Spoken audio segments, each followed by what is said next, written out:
Good afternoon, everyone. Andy Jacob here with the DotCom Magazine Entrepreneur Spotlight Series.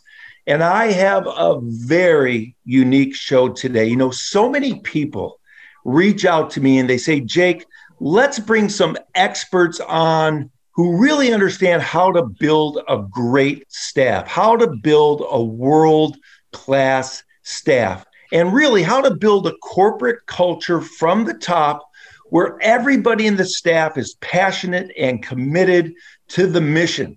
And when I started getting these emails and phone calls and texts from people requesting this type of a interview, I only knew two people to talk to, two people to reach out to, because they have built an amazing staff and they really lead from the top with an amazing corporate culture.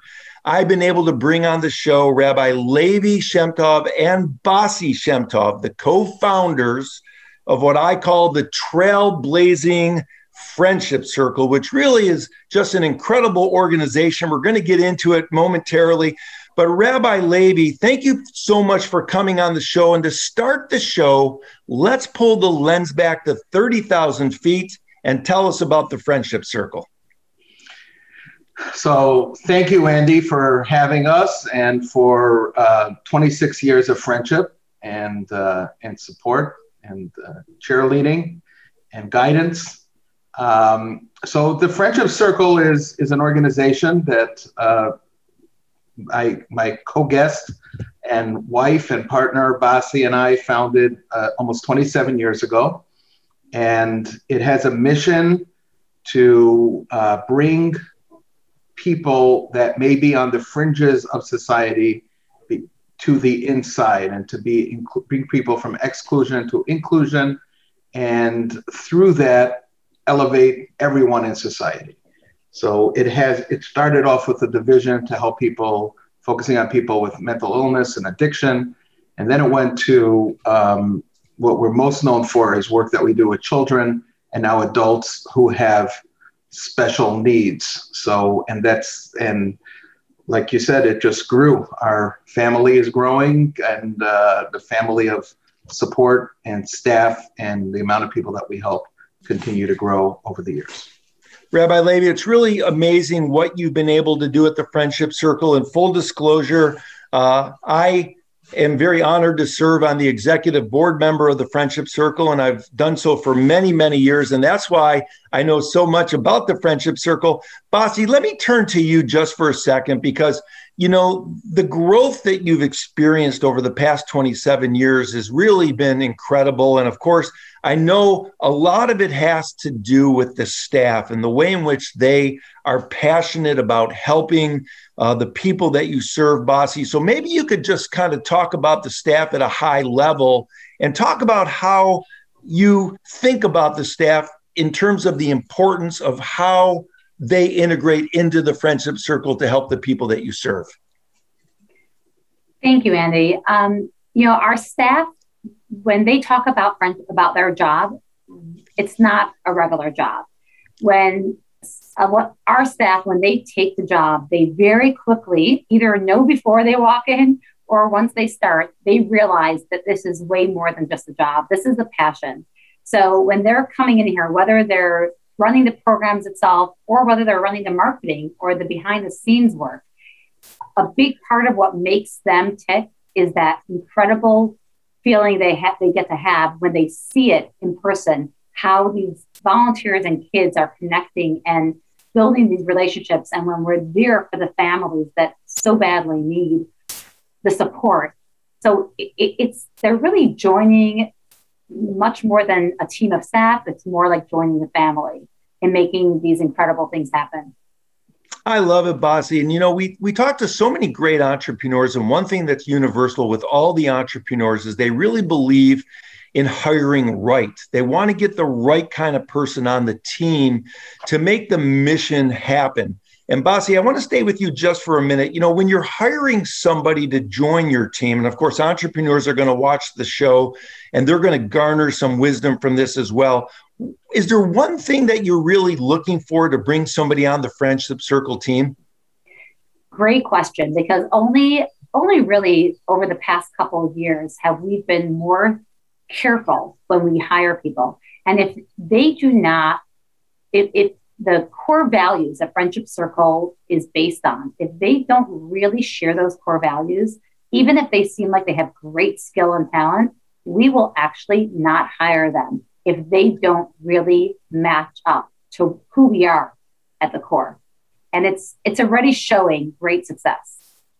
I love it. So, Levi, let me bounce back to you for a second, because we're talking about the core values of the Friendship Circle. And obviously, when you hire great people, you want them to match up to the core values.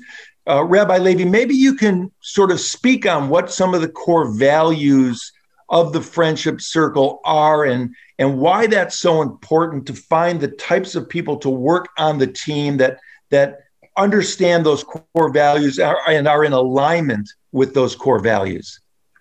Thank you, Andy. So one of the, we became, more thoughtful and aware of that just in the last few years. And in researching and seeing how the alignment of core values is so important for an organization, the most enlightening thing we saw was that you don't decide if you have an organization or a company, you can't decide what your core values should be and come up with some aspirational thing, save the world, be kind, be this, be that. You're always going to come up with fluff that's unrealistic, and you're not going to get there.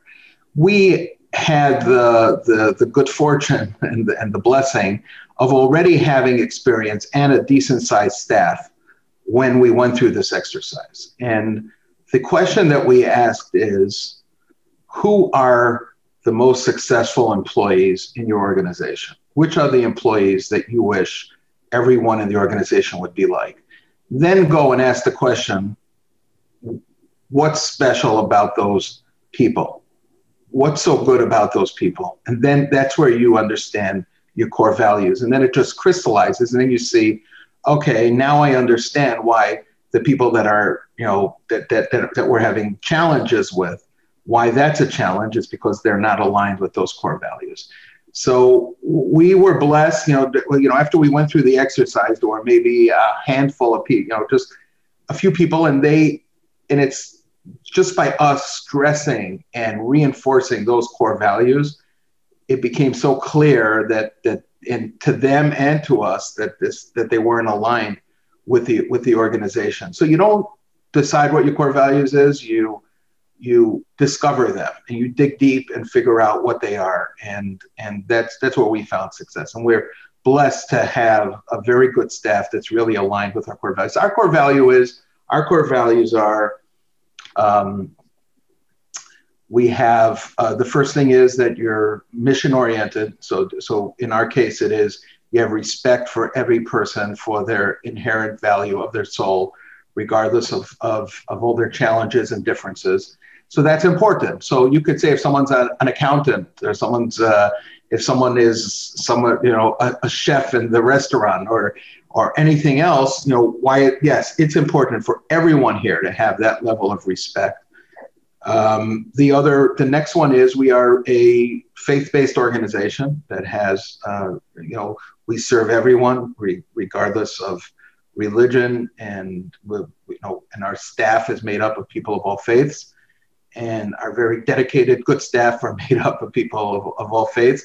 But still, even the people that are not Jewish the ones that are successful are the ones that have a respect for the faith that this organization is based on. You don't have to practice it, but it's a respect.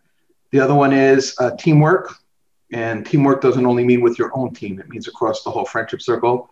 Yes attitude, that means when something comes up, it's yes before no, and growth mindset. So Bassie, how did I do? Those by heart. Are you not looking at anything? I'm not looking, no, wow. Okay. I love it.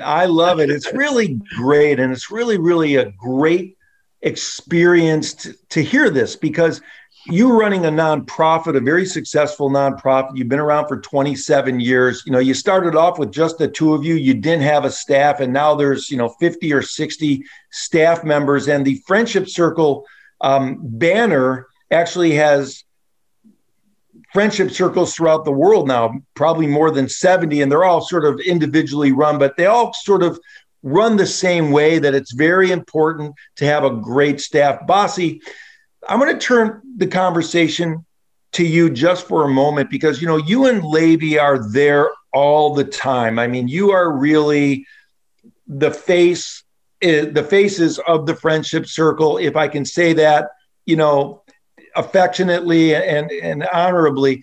How important is for the leaders to sort of walk the walk and talk the talk when you're there at one of the Friendship Circle buildings, whether it's, the Lifetown or whether it's the new bakery that you opened or the Soul Center? How important is it in your mind to think about the fact that the staff is sort of watching you as a leader and you have to lead by example?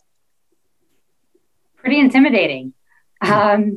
And yeah, really, really important. It's what comes to mind is, I feel like, the yes attitude, which is to anyone, whether it's customers coming into the cafe or Dakota, or of course our families, or if it's volunteers who, it takes a lot to kind of coordinate and figure out who's the right person in the right place.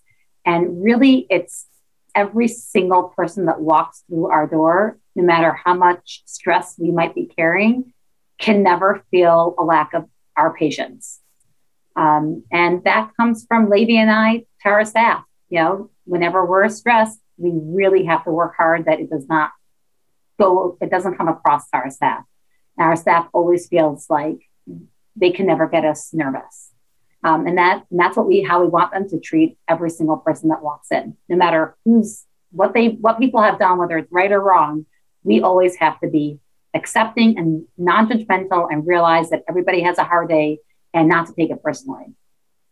I love it. I was speaking with a worldwide leader in corporate culture about 2 weeks ago, and he told me an interesting story. He said, when the CEO or the leader drives into work, everything is important, even whether he parks or she parks her car straight into the parking lot, and the way in which they get out of the car and the way in which they walk to the building, because the people who are on the staff, they watch that and they take clues. And one thing that you and Levi have been able to do so successfully is not only leave great clues for your staff, but the staff themselves take so much pride. Rabbi Levi, when you walk into one of the Friendship Circle buildings and you see the staff and you see the way in which they're committed to the process and to the mission, it's astounding, because each one of them sort of takes ownership of the Friendship Circle. So, Rabbi Levi, how did you sort of get that mindset into the staff where they actually look at themselves as individual leaders within this wonderful staff organization that you've been able to build? Andy, I can't believe you just did that, because from when I gloated 3 minutes ago that I remembered all the core values, I realized that I forgot one, and I couldn't wait for my next chance to talk because I forgot takes ownership. And that is one of our core values. I'm not making it up now, and I missed it. So no, I wasn't reading. If I was reading, I would remember that. But takes owner and I was looking for a way to demonstrate that, and you fed right into it. And that's something that we're blessed with, a lot of people here that really own their space. And I'll tell you something, one of the things in our culture in the organization is, we have, leadership meetings where we call out certain people and we highlight certain people, and we always reach out to them afterwards and say, and compliment them for something that they did great. We always tie it back to a value that they did. So all compliments, whenever we say, you did a great job, we always say, this great job demonstrated your yes attitude, you're a team player. Takes ownership. It has been a recurring theme in our thank you letters and thank you cards, because we really have a team that takes ownership in their place and really looks at what they have as theirs, not in a negative way, because sometimes takes ownership is negative. When you take ownership and you're a team player at the same time, that's a recipe for great success. I love it. That makes all the sense in the world. Let me turn the conversation to Bassie just for a moment, because, it's very interesting, Bassie, when I think about a nonprofit, and I think about your organization in particular, where you have a cafe that people come to. You've got a coffee barista that makes coffee, and you're serving food. And then you've got a bakery, and you've got other parts of the friendship circle throughout the metropolitan Detroit community. When I think about it, the thing that's very fascinating, Bassie, is you never know when you're going to get your next patron. You never know when you're going to get your next donor. So if somebody walks into the cafe, if they have to have a great interaction with the staff, because you don't know if that person that's ordering the coffee or ordering the omelet in the morning at the cafe might become your next patron or might become your next supporter. So let's talk about that a little bit. Does your staff realize that every time they have an interaction with someone that... Andy, were you at our meeting? Are you bugging us? No. Bassie, let's address that because it's interesting. So go ahead. Let's talk about that. So, yeah, that is beyond important. I can't say this enough. It is all about customer service. We're so lucky because at Soul Center and at Dakota, but even more so at Soul Center in the studio and the cafe, the energy is so thick that you could feel it. Like physically, you could feel the energy. The energy is just super incredible. The best place that you want to hang out at. And when you bring that together with the staff that are serving you and getting you a drink or helping you at the gallery or giving you your challah bread at Dakota, thank God more and more as we're working with building our culture, which is so important, you really could see the difference. And you see the sparkle in the staff's eye that they're excited to give over that love and energy to the customer. And the customer feels it. It's just getting better and better every day. It's great. And you have meetings and you really have a process and you have a way to make sure that everybody is in alignment. And for the entrepreneurs watching this show that run a for-profit company, all of your staff and team need to be in alignment, and they need to have a goal. They need to have a focus, and they need to have a mission. And it all starts with the customer, because if you have customers that are thrilled about your offering, if you have customers that love what you're doing and they can feel that passion from the people that work at the company, whether it's a for-profit or a nonprofit, that's just a winning combination. Now, Rabbi Levi, I want to turn the conversation back to you just a little bit. Many of the things that you do at the Friendship Circle, of course, are based on the teachings of the Rebbe of blessed memory. So, Rabbi Levi, maybe you could incorporate some ideas from the Rebbe, if I could put myself out there in that kind of a way, and not that you could talk for him, but some ideas from him that you've incorporated into the Friendship Circle that make the Friendship Circle staff and the entire group that much more cohesive. Sure. That's my pleasure and my honor to do that. So the best thing is for me to take you back to the 1970s. The Rebbe was visited by the Paralympic team, the Israeli Paralympic team. So those are, for those who don't know, the Paralympics are exceptional athletes that have some injury or handicap. So they're either playing wheelchair basketball is like the most common thing that people are familiar with, or downhill skiing with one leg. I mean, something like that. So these are athletes, and the Israeli team came to see the Rebbe. And the Rebbe pointed out to them that they are a good example of the fact that when you have a challenge, when a person has a challenge, they most often, they always have, it always comes with an exceptional ability. Sometimes we discover that exceptional ability and sometimes we don't, but very often we discover the exceptional ability. And the Rebbe had what someone else termed a positivity bias. So if a person has a challenge and they also have an exceptional ability, then see them for their exceptional ability, don't see them for their challenge.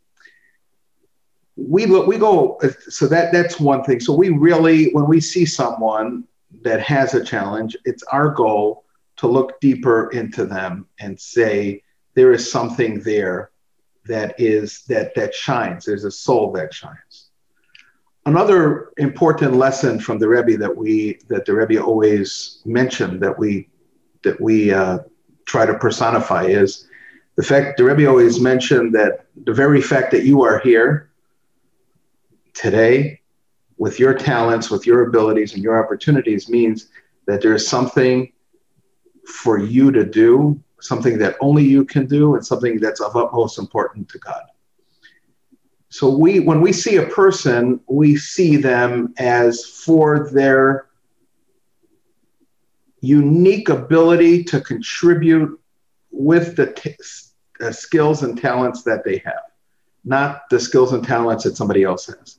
That's a message that's important for people that are overcoming addiction, that are overcoming mental health, that are children with special needs, adults with special needs, and everybody else. I think we each need that. And every teenager that's in our program needs to hear that they have there's something unique. They're not here to be as good as their cousin who graduated with this score from this college.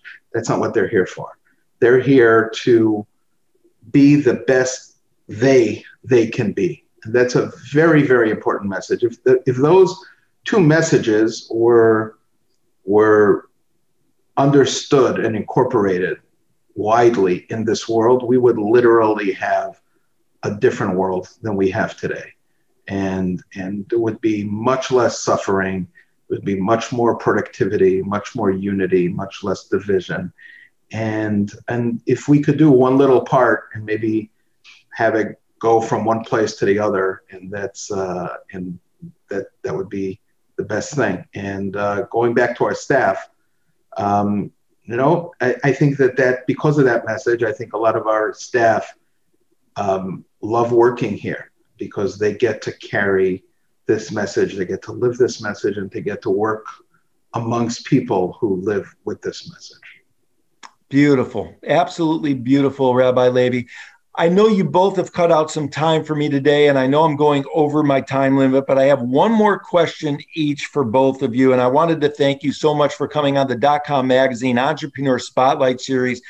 And for the people that reached out to me about wanting to know about how to build a great staff, rewind this show because you've heard some real gems here on how to treat your staff, how to get them on the right mission, and how to hire the right people. So Bassie, the name of the show is the DotCom Magazine Entrepreneur Spotlight Series. And throughout the years, everyone who's an entrepreneur, whether you're a for-profit or a nonprofit, we encounter stumbling blocks along the way. We encounter potholes along the way. And of course, you and Rabbi Levi, you look at everything through a positivity bias, which is something I absolutely love. I might have you both come on the show again just to talk about the positivity bias. But for the entrepreneurs watching the show, Bassie, who are maybe hitting a pothole, maybe they're younger and they have a startup and they hit a roadblock, what type of advice can you give to them, Bassie, to help them get their mindset right to get through those potholes and through those challenges? The best thing I could share is to always know that there are people out there that could help you through it. So, for example, the greatest pothole that I could think of is probably 3-4 years ago when, thank God, Friendship Circle was kind of hitting the next level of growth. And we just really did not have the organizational piece down pat, or the structure, really like more of the professionalism strong enough. And that's when we reached out to a company called Traction, and it's really taken us to the next level. So it's willing to continuously try to move forward and not be afraid of some mistakes or some stumbling blocks, and also reaching out to others who have trial and error and get their advice and their support in whichever area you're struggling with. I love it, Bassie. Thank you so much for that. Again, it's another pearl of wisdom. I think you and Rabbi Levi need to put together a book and write a book together, because there's so many great things for not only nonprofits to learn, but for people in for-profit businesses as well. So before I ask Levi my last question, Bassie, I wanted to thank you so much for coming on the DotCom Magazine Entrepreneur Spotlight Series today. It's been an absolute pleasure to see you on Zoom, and congratulations on everything you're doing at the Friendship Circle. And may you continue to go from good to good and redouble your efforts, of course. Andy, thank you so much. And I wish you moved back to Michigan, but I still feel like you're totally part of Friendship Circle. And thanks so much for having us on your show. Thank you, Bassie. Now, Levi, I have a final question for you, Rabbi. And I wanted to find out about advisors from your perspective, Rabbi Levi. In other words, when we think about surrounding yourself with advisors, entrepreneurs oftentimes surround themselves with advisors that only tell them what they think they want to hear. And I know that in life, it's probably a great idea to surround yourself with advisors that will tell you maybe what you don't want to hear, or tell you the opposite of what you think might be a good thing to do. So how important is getting direct advice from your board of advisors, from the people you surround yourself with that maybe don't quite agree with your personal idea of what should happen, and getting a counterpoint viewpoint to what's going on in your organization? Thank you, Andy. I think getting advice from people is very important. It's actually a Jewish value to get advice from a lot of people. However, I would caution someone to only take advice from someone who really cares about you and is a real friend. Or if, sometimes when you pay someone to give you advice and they focus and they're professionals, but if you're just going to get advice, make sure it's from someone who cares about you and is going to really zoom in and focus, and not regurgitate some type of generic advice that he or she heard from somebody else, and just be willing to go out of the box and go into your shoes. So I was blessed as an organization, as a nonprofit organization. Our primary source of funding is fundraising. So we have people that put their hands in their pockets and give some of their hard-earned money to us. And it's a lot of our advice comes from our donors, and it's not because they force their advice on us, but that's a good person to go to for advice when it's a person who's you know for sure that they're invested in you and care about you. And very early on, I had an early donor who, because of his investment in the organization, I took his advice, and I once came to him with an idea to run a program that was very different from what I was running. And he looked me in the eye and told me about a metaphor called run to daylight. I never heard that metaphor before. I'm not a sports person.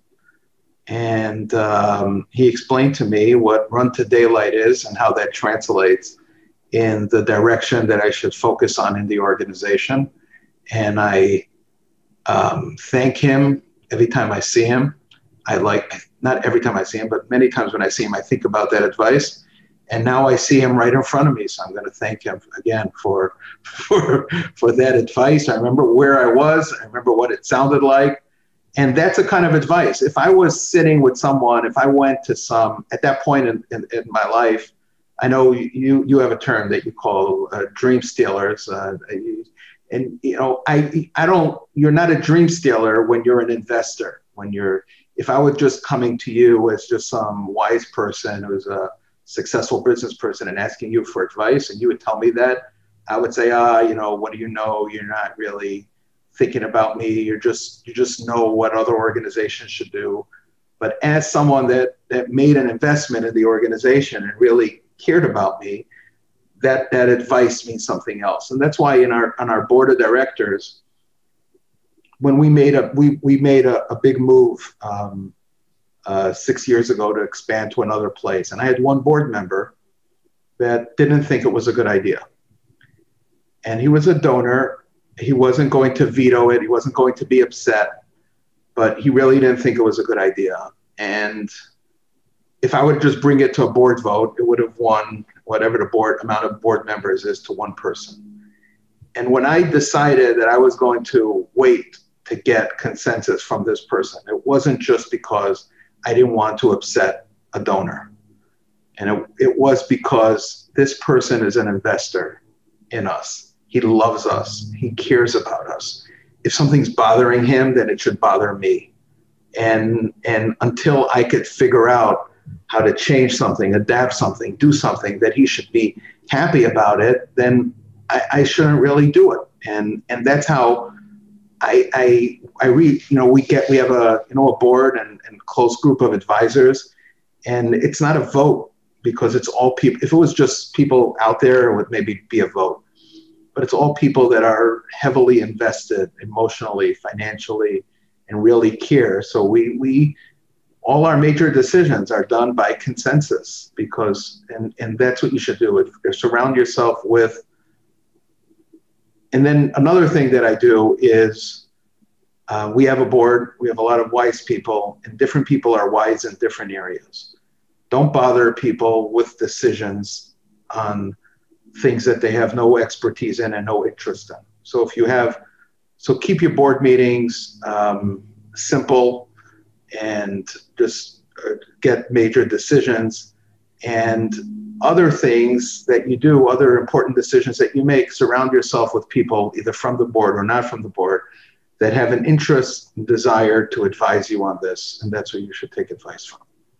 Levi, that's such great advice. And for the people running a for-profit or a nonprofit, rewind what Levi just said, because it really resonates.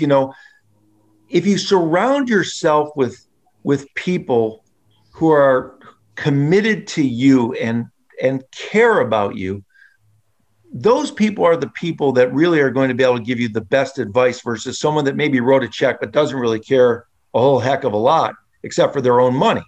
And it's really remarkable because there are people that will care about you. To the entrepreneurs watching the show, surround yourself with people, not only because they have money or not only because they have an expertise, but more importantly, because they care about you and your mission. And that will go a long way to help you in your company build a great company like Levi and Bassie has been able to do at the Friendship Circle. Rabbi Levi, you said it all. I wanted to thank you again for coming on the show for the second time. What you and Bassie have been able to do with the staff has been absolutely remarkable. They are a shining beacon of light that bring a lot of light into the world in every interaction that they have at the Friendship Circle with patrons and donors, and of course the people that you serve, the people with special needs that really the Friendship Circle has changed the entire conversation about over the past 26 and 27 years. So Rabbi Levi, thank you so much for coming on the DotCom Magazine Entrepreneur Spotlight Series. Thank you very much. Thank you.